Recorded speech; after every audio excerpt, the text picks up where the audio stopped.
Hey folks, welcome back to the show. We're here with Jon Henderson, Good Time Tricycle. Jon, welcome to the show, my man. ACMike, what's up, kid? What's happening? Listen, man, so glad to have you here. Not on the Zoom, not on the phone call, sitting in person here in Stockton University, Galloway. Listen, we're here with FCC, all kinds of community, limitations here. So we got a PG-13 version of this. I'm leaving. No, thanks for having me. Hey, listen, man, love having you here. First of all, I know you well. Many of the folks out there, of course, do, but we're going to act like they don't. Little introduction. Reader's Digest. You're young enough to know or old enough to know what that means. Of yourself and what you're doing at Good Time Tricycle, my man. Most days I don't know what I'm doing at Good Time Tricycles. I'm just winging it, but it turns out all right. So, yeah, man, we're we're a small production agency. We're responsible for bringing tens of thousands of people into Atlantic County to give them a reason to hang out in our seaside cities, sometimes in our woods. Just throwing parties. I get paid to throw parties, my dude. So you make it sound easy though, and I know it's not, but it must be a lot of fun when it comes off. Talk to us a little bit about Good Time Tricycle, where you got started, and kind of where you are today, but we'll talk specific festivals and events, but it can't be easy. I know you have a great team, but where did that passion come? Because like you said, you're talking tens of thousands of people to come to your events now. Well, I didn't want to work for anybody else, and the best way to do that is make sure everybody around me had a good time. Right. So I just started with 10 people, 20 people, now 25,000 people, 100,000 people annually. Good Time Tricycle started. I was in the casino game for a long time. I was a player development. I was a host. I was the director of business development for Caesars Entertainment for a bunch of years.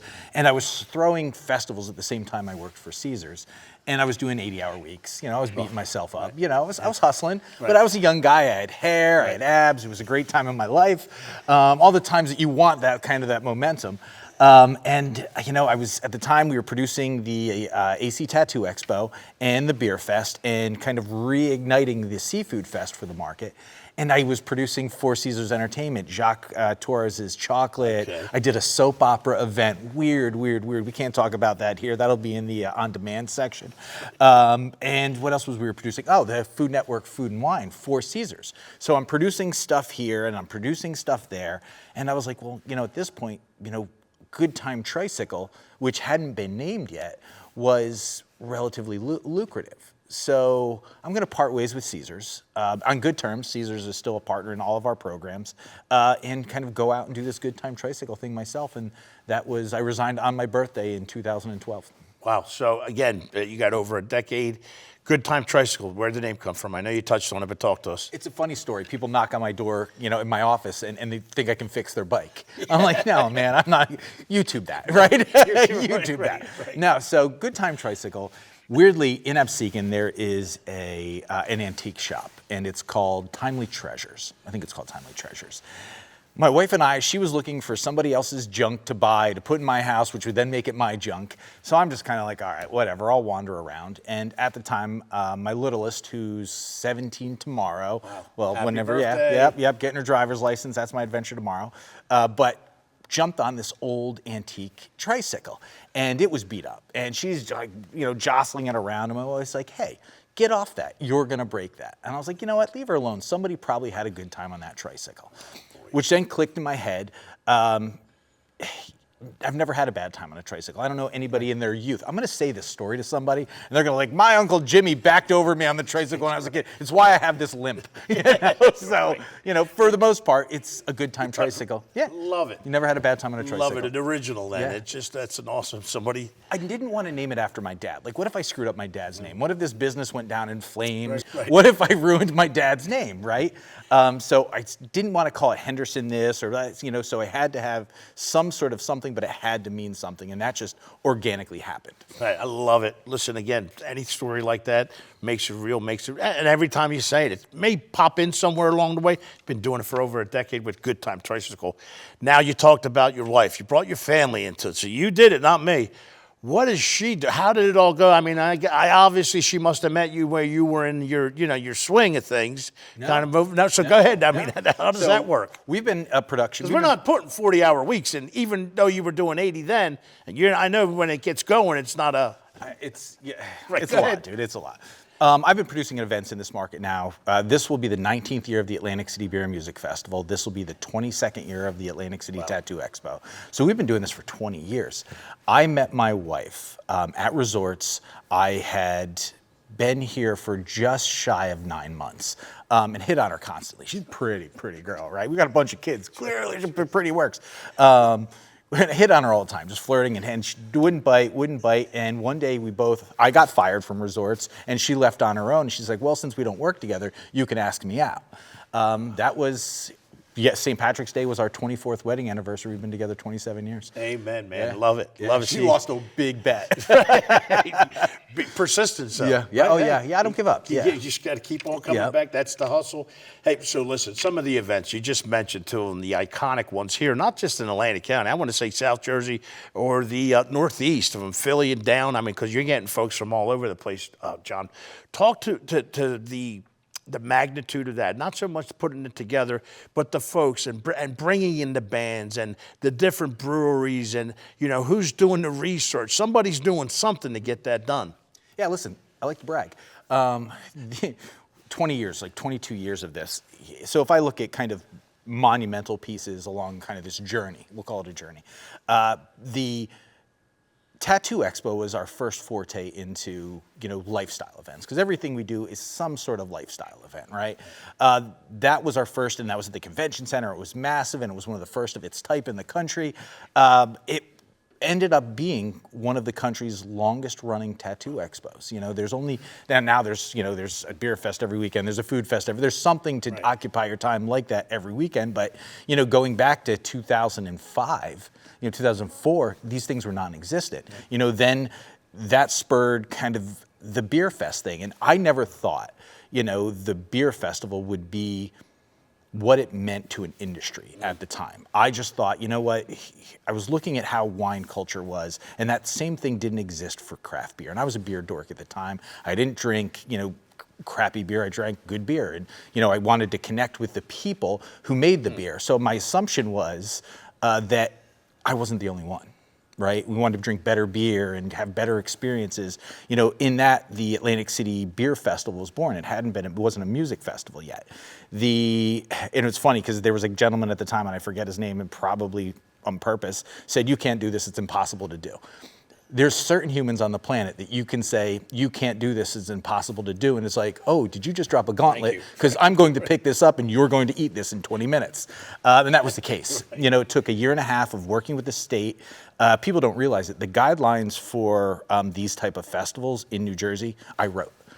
The festival in itself it was executed so well, and by essentially the book, that the state ABC said, hey, we're going to adopt this, which then Delaware did the same, and Pennsylvania did the same.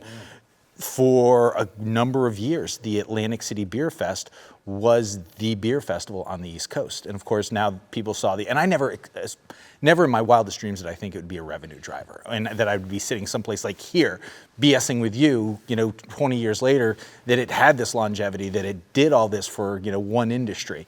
It was just, I wanted to introduce people to better liquid. Love it. No more Meister Brow and stuff like that, right? No, No, I get it. And we're going to talk about that economic impact. But one of the things as I sit here and I listen to you, and I'm laughing in my own head because I'm thinking of some of the times I spent at your festivals with my buddies in my younger days, and some I can't talk about. Give me a story. PG-13. I got none of those. You're all going to have to pay the $5.99 to watch the grown-up versions. Well, it's got to be insane at times, whether it's the tattoo and when I say insane, I mean in a good time. Where I'm getting at with this, John, and you see it, and I think we talked about it recently on the radio show, is that smile, that laugh, what you bring to the people when you say it. What does that make you feel like? It's a human thing. I appreciate human interaction probably more than any part of the event. I like putting it together. I like the building blocks of creating things, and I like when they actually come off and they're perceived as successful, because it's a win, right? And success is addicting. So it gets you to that next one. Like, oh, that was a rush. Okay, let's get to the next one. But when we talk about the festival aspects and when we're there and everybody comes together, I talk to everybody. You know, I'm the guy at every festival or every event, you know, even from the small ones to the big ones, that stands right out front and just kind of touch it. It's weird. I don't know if you remember the scene in Gladiator where, I didn't chop anybody's head off, the scene in Gladiator where he walks through the Elysian fields and he's feeling the grass. Right? Yes, yes. Kind of a similar thing. Kind of a thing that's like, all right, I'm seeing the looks on people's faces. You know, are they smiling? Are they interacting with other people? Are they interacting with people they don't know? And how can I be the catalyst to that? Because my theory from the jump was if I can bring people together and create new relationships, you know, these people are going to look at this as that kind of pin in their map of new relationships, and they're going to continuously be drawn there. When I'm talking about a program or a festival, or even when we're consulting for programs for other people, I never ask people to think about today. I ask them to think about 5 years from now. You know, where is this going to be 5 years from now? Are you looking at it as a revenue driver today with short sustainability? Or are you looking at the longevity? You know, because if we talk about everything that Good Time Tricycle and our partners and friends kind of work on together, everything's annual. You know, like the micro wrestling event, we're going on 7 years. Seafood Fest, we're going on 13 years. Tattoo Expo, 22 years. Witchcraft, 6 years. Beer Fest, 19 years. So they're all built, and there's some programs in the hopper that are built looking at 3, 4, and 5 years, especially in this weird space we are in Atlantic City and Atlantic County. It's a Rubik's Cube. It's a Rubik's Cube. Most people try to figure it out. I peel the stickers off and just put them in the places. Love it, because this is something where I was going to go with you, and we got about a minute or two left, and we'll get into it, and then on the other side, we'll pick it up. It's a unique place in which we live. You just touched on it. Not just Atlantic City, Atlantic County, west end of the county. You talk about Witchcraft, Hamilton. Talk about that, though, because, again, Atlantic City, moving there full-time 2006, you know, I kind of knew all my friends and family were in the industry or the trades or in some form or the other. And we just partied there and went to clubs there as well. It is something different. You see so many folks with a good idea, maybe. You have to know the area, my point. You know, it's more about, it's knowing the area, but it's also knowing the people, right? And it's also knowing kind of what works here versus what works in Philly. Like we consult for a lot of groups. We probably touch most of the events that come into the market. And the New York guys that come in and they're like, well, you know, we're going to do this. I'm like, well, let's ease back. Let's start, you know, the two phrases that always send out, you know, kind of warning signals. Game changer. Anytime somebody says game changer with them, I hit them with a water balloon. I keep some in my back pocket for game changer statements. And when somebody comes up with we're going to bring 50,000 people into market. Okay. Like, okay, give me an example of where that's happened. You know, you've got seasoned event producers, you've got, you know, seasoned casino folks, you've got seasoned people, you know, that 50,000 number, you just pluck that out of the air and go, yeah, this is the forbidden fruit.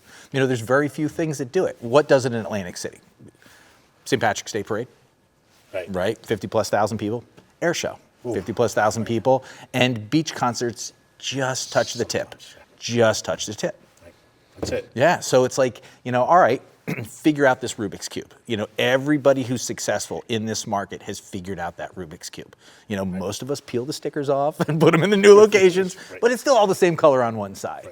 You know, it's a unique market, as you have to understand the county and the city. You've got to understand the relationship and the value of tourism above and beyond. It's a weird place that locally, and I give you props all the time because you are probably one of the bigger cheerleaders in the market. When I'm kicking, I'm ready to kick puppies. I don't kick puppies. I've never kicked them. But when I'm mad and, you know, it's like, you know, I'll go on tangents. You know, you tend to stay positive all the time. And I applaud that. It's just 25 years working in the prison That's system. what it is. That's what it is. So, hey, listen, we got to take a quick break. Stay tuned, folks. We're going to be right back with Jon Henderson. We're going to pick that up where we left off. Jail, kicking puppies. I don't know. We're going to go there. Go to jail for kicking puppies. We'll be right back.